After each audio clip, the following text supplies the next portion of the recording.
जय हिंद साथियों, स्वागत है आप सभी का YouTube channel Kanhaiya GS world में। दोस्तों, यूपी पुलिस भर्ती 2023 आ चुकी है 60,244 पदों के लिए। लेकिन इसमें बहुत सारे लोग अभी नहीं जान पा रहे हैं क्या हम फॉर्म भर सकते हैं कि नहीं, इसमें एज कब से काउंट होगा, साथ ही साथ इसका सिलेक्शन प्रोसेस कैसे होता है, पहले लिखित परीक्षा होता है या फिर फिजिकल होता है, डीवी होता है, कैसे एग्ज़ाम होता है, इसमें हाइट क्या ली जाती है, चेस्ट क्या लिया जाता है, रनिंग कैसे होती है, इसमें डॉक्यूमेंट्स कौन कौन से लगते हैं। ठीक है, तो सब चीज़ की एक एक चीज़ के बारे में हम इस वीडियो में बताएंगे। बस दोस्त, आपको शुरू से लेकर के लास्ट तक वीडियो को देखते रहना है। और चैनल पे नए हैं तो यूपी पुलिस से संबंधित कोई भी छोटी बड़ी जानकारी के लिए, एक एक अपडेट के लिए आपको चैनल को सब्सक्राइब करना है और घंटे के निशान को दबा करके आल वाले सेक्शन पे क्लिक कर लेना है ताकि नोटिफिकेशन मिलता रहे। वीडियो को लाइक करके अपने सभी दोस्त बंधुओं तक इस वीडियो को शेयर कर देना है। साथ ही साथ यदि आप टेलीग्राम पर हैं तो टेलीग्राम पर हमने इसका डिटेल नोटिफिकेशन डाल रखा है, तो आप टेलीग्राम पर जा करके इसका विज्ञापन पढ़ सकते हैं। चलिए बिना देरी के हुए शुरू करते हैं। टेलीग्राम पर आपको यही सर्च करना होगा या फिर नीचे हमने डिस्क्रिप्शन में दे रखा है लिंक। देखिए, यह रहा ऑफिशियल नोटिफिकेशन, इसको हमने डिटेल से पढ़ लिया है। उसके बाद यह सब हमने लिख करके तैयार किया है आपके लिए, आपको बताने के लिए। चलिए शुरू करते हैं दोस्त, वीडियो बिना देरी के हुए। देखिए, 2023 के लिए नोटिफिकेशन आ चुका है और टोटल पद की बात करें तो 60,244 पदों पर वैकेंसी आई हुई है। यूआर यानी कि जनरल कैटेगरी में 24,102 भर्तियाँ हैं, ईडब्ल्यूएस में 6,024, ओबीसी में 16,264, एससी में 12,650, एसटी में 1,204 वैकेंसी की बात करें तो 2,000 ग्रेड पे की जॉब है, यानी कि शुरुआती 21,000 समथिंग आपको बेसिक सैलरी रहेगा। टोटल सैलरी मिला करके बात करें तो यह लगभग आपका 30K के पहुँच चल जाता है। डीए लेकर के उसके बाद बहुत सारे अलाउंस मिलते हैं, तो लगभग आपको 30,000 की पहली सैलरी मिलने वाली है। 29-30,000 के बीच में रहती है, बाकी यह तो बढ़ता ही रहता है। देखिए, आवेदन की बात करें तो 27 दिसंबर 2023 से आवेदन शुरू हो जाएगा और 16/1/2024 यानी कि खिचड़ी के 2 दिन बाद तक आवेदन होगा। लेकिन आपने उसमें कोई गलती कर दिया है तो संशोधन आप 18 यानी कि उसके 2 दिन बाद तक कर सकते हैं। आवेदन शुल्क यहाँ पर 400 रुपये रखा गया है, तो 400 रुपये आपको देना होगा। योग्यता यहाँ पर ध्यान से दोस्त सुनिएगा, जैसे इसमें आपको हाई स्कूल प्लस इंटर यानी कि 12th पास होना है और या फिर इसके समकक्ष भी कोई हो सकता है। अब देखिए, इसमें लोग कहेंगे क्या हमने मैथ से कर रखा है। ठीक है, मैथ से, बायो से यानी कि साइंस से, या फिर साइंस के अलावा कोई भी से आपने कर रखा हो, बस आपको इंटर पास होना चाहिए या फिर इसके समकक्ष। परसेंटेज, अब लोग कहेंगे कि हमने 60% नहीं 50 ही पाया है, कम भी पाया है, कोई दिक्कत नहीं। आप 100 के 100 पाए हों या फिर केवल और केवल इसमें पास होना ज़रूरी है इंटर में। अपीयरिंग वाले स्टूडेंट यानी कि जो अभी 12th कर रहे हैं, रिजल्ट नहीं आया है, तो यहाँ पर वो है योग्य नहीं होंगे, यानी कि अपीयरिंग वाले स्टूडेंट इसमें भाग नहीं ले सकते, फॉर्म नहीं भर सकते। एज को लेकर के ध्यान से सुनिएगा दोस्त, यहाँ पर बहुत सारे लोग मैसेज कर रहे हैं, कमेंट कर रहे हैं। देखिए, यदि आप जनरल कैटेगरी के हैं, ठीक है, यानी कि यूआर से हैं, तो आपका एज 18 से 22 साल लिया जाएगा। कब से काउंट होगा एज? एज देखिए कब से काउंट होगा, 1/7/2023 यानी कि 1 जुलाई 2023 से एज काउंट होगा। और 2 जुलाई 2001 से लेकर के 1 जुलाई 2005 के बीच में आपका जन्म तिथि होना चाहिए। यदि इस डेट को भी है तो कोई दिक्कत नहीं है। ठीक है, तो जनरल वालों के लिए ये समझ में आ गया। 2 जुलाई 2001 से 1 जुलाई 2005, 7वां महीना का मतलब जुलाई ना होता है, जनवरी, फरवरी, मार्च, अप्रैल, मई, जून, जुलाई। ठीक है, इसी के बीच में आपका होना चाहिए। अब देखिए, जनरल से फीमेल की बात कर लें तो इनका 18 से 25 साल लिया जाता है। यदि आपका उम्र 2 जुलाई 1998 से 1 जुलाई 2005 के बीच में है तो आप इसमें एलिजिबल हैं। जनरल फीमेल की बात कर रहे हैं, ठीक है। इसके अलावा यहाँ पर ओबीसी, एससी, एसटी की बात करें तो इन लोगों को 5 साल का छूट मिलता है। तो 5 साल का छूट मिलता है, इसका मतलब 2001 से 5 पीछे जाइए, यानी कि 96, 97, 98, 99, 100। ठीक है, तो ओबीसी ST SC सबके लिए 2 जुलाई 1996 से 1 जुलाई 2005 के बीच में यदि आप पैदा हुए हैं, आपका डेट ऑफ बर्थ इसके बीच में है, तो आप फॉर्म को अप्लाई कर सकते हैं।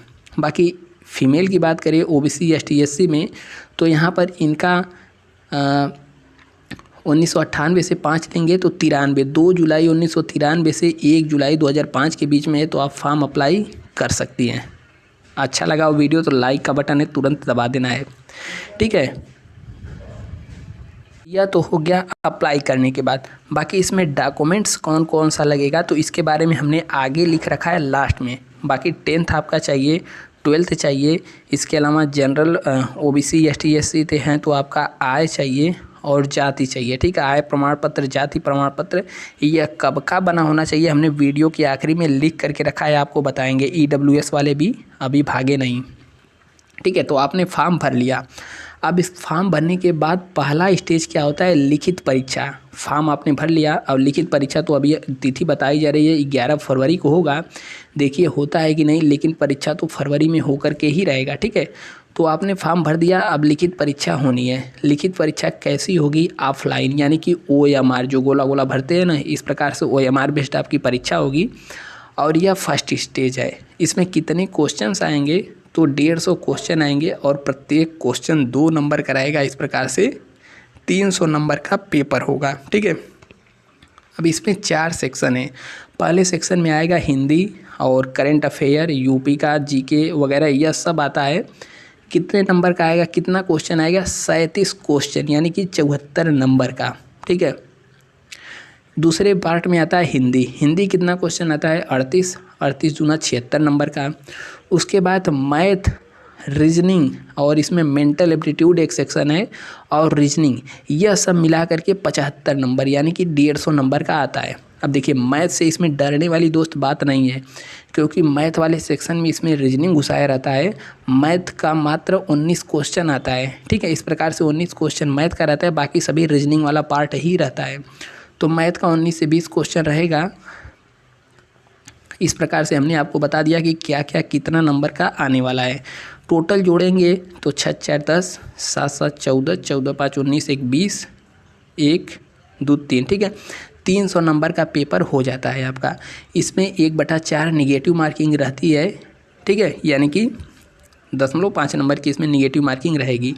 उसके बाद इसमें क्या होता है, यदि आपने लिखित परीक्षा दे दिया है तो इसमें सेकेंड स्टेज, लिखित परीक्षा देने के बाद इसमें 2.5 गुना लोगों को बुलाया जाता है, ठीक है।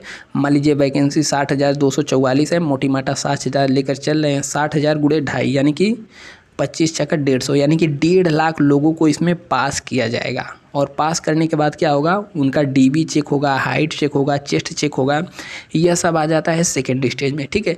तो सेकेंड स्टेज में शारीरिक और मानक परीक्षण होता है। इसमें जनरल, OBC और ST के लिए ऊंचाई रखी जाती है, यानी कि हाइट 168 सेंटीमीटर और सीना 79 होना चाहिए और +5 फुलाने के बाद 84, यानी कि 79 हो और 5 आपसे फुलवाते हैं। कैसे फुलाया जाता है यह सब बात की बात है, हम आपको बताते रहेंगे। 84 होना चाहिए। लेकिन आप यदि SC कैटेगरी से हैं, ठीक है, ST कैटेगरी से यानी कि शेड्यूल ट्राइब है, तो आपका हाइट मांगा जाता है मात्र 160 सेंटीमीटर, सीना 77 से 82, 5 फुलाना रहता है। यदि आप महिला कैटेगरी से हैं और जनरल, OBC, SC में है तो आपके लिए हाइट मात्र 152 सेंटीमीटर मांगी जाती है और ST से महिला हैं तो 147 सेंटीमीटर में ही आपका काम हो जाता है। वज़न की बात करें तो न्यूनतम वज़न 40 होना ही चाहिए, 40 से कम नहीं चलता है और ज़्यादा थोड़ा बहुत तो चलता है। 40 पर कोई एक उठा के टिक थोड़ी जाएगा, 50 55 आप है चलेगा, 40 से कम नहीं होना चाहिए, ठीक है। आपका हो गया सेकेंड स्टेज कंप्लीट। अब इसके बाद यहाँ पर थर्ड स्टेज चालू होता है। इसमें क्या होता है, इसमें आपको शारीरिक दक्षता परीक्षा यानी कि रनिंग के लिए बुलाया जाता है। इसमें बहुत कम लोग फेल होते हैं और जो भी प्रैक्टिस करता है रनिंग मार ही लेता है। पुरुषों के लिए रनिंग रखी जाती है 4.8 किलोमीटर यानी कि 4800 मीटर। इसको 25 मिनट में दौड़ना रहता है। यह केवल और केवल क्वालिफाइंग होता है, इसका कोई भी नंबर नहीं मिलता है।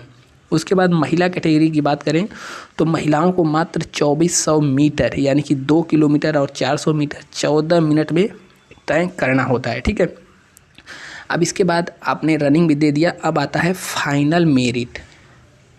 फाइनल मेरिट, ठीक है, फाइनल मेरिट लगती है 300 नंबर में से, और फाइनली जितना भी कट ऑफ जाए, चाहे 200 या फिर 210, 180, फाइनल मेरिट लगती है। फिर फाइनल मेरिट के बाद आपका क्या होता है, मेडिकल होता है। इसमें थोड़ा उल्टा होता है, फाइनल मेरिट के बाद यहाँ पर मेडिकल हो जाता है, और फाइनली आपका यदि आपका फाइनल मेरिट में नाम आ गया तो आप सिलेक्शन 100% मान करके चलिएगा। बाकी मेडिकल में क्या क्या चेक होता है हम आपको बताते रहेंगे।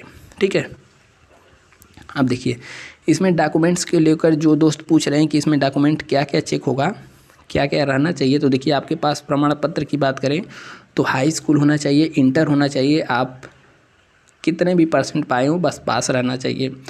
ओबीसी जो आय और जाति है ओबीसी के लिए, यह कब का बना होना चाहिए, 1 अप्रैल 2023 के बाद से 16 जनवरी यानी कि आवेदन करने की लास्ट तिथि से पहले, यानी कि 1 अप्रैल 2023 से 16 जनवरी 2024 के बीच में आपका होना चाहिए। यदि आप EWS हैं तो वित्तीय वर्ष यानी कि 1 अप्रैल 2023 से 16 जनवरी 2024 के बीच में रहना चाहिए आपका EWS। ठीक है, अब उसके अलावा यहाँ पर दोस्त बात कर लें सिलेबस की, तो सिलेबस के बारे में अभी हम डिटेल्स वीडियो बनाएंगे ही, क्या क्या पूछा जाता है। लेकिन आप यहाँ पर एक चीज़ देख लीजिए, जैसे यहाँ पर एक सेक्शन है मानसिक योग्यता यानी कि मेंटल एप्टीट्यूड। ठीक है, यह वाला जितना भी टॉपिक है इसको हमने ऑलरेडी पढ़ा दिया है रेडियो ऑपरेटर के लिए। ठीक है, और इसमें ऐसा नहीं है कि और रेडियो ऑपरेटर वाले पढ़ेंगे, आप लोगों का जो जो सिलेबस है, ठीक है, सेम टू सेम यहाँ पर भी सिलेबस है। तो इसको आप दोस्त चैनल के प्लेलिस्ट में हमने लगाया है, जा कर के देख लीजिएगा। यहाँ से मान के लिए अगर 6 क्वेश्चन आ गए तो 12 नंबर का प्रश्न यहाँ से बनता है, सभी का सभी हमने डिटेल से पढ़ाया हुआ है, तो इसको सभी को पढ़ लेना है। बाकी सिलेबस क्या क्या है हमने आपको बताएंगे अगले वीडियो में, आप वीडियो का इंतज़ार करिए और रुकिए, अभी भागना नहीं है। ठीक है, अभी तक रुके हैं तो चैनल को सब्सक्राइब करके जाइएगा, अपने दोस्त साथियों तक शेयर भी इसको करना है। बाकी टेलीग्राम पर आप यही सर्च करके जुड़ सकते हैं, और कोई भी आपके मन में दिक्कत कन्फ्यूजन है तो आप नीचे कमेंट खुला है, कमेंट में एक बार आप ज़रूर कमेंट करिएगा कि हमको ये कन्फ्यूजन है, हम आपका रिप्लाई ज़रूर देंगे। ठीक है, मिलते हैं दोस्त नेक्स्ट वीडियो में। जय हिंद।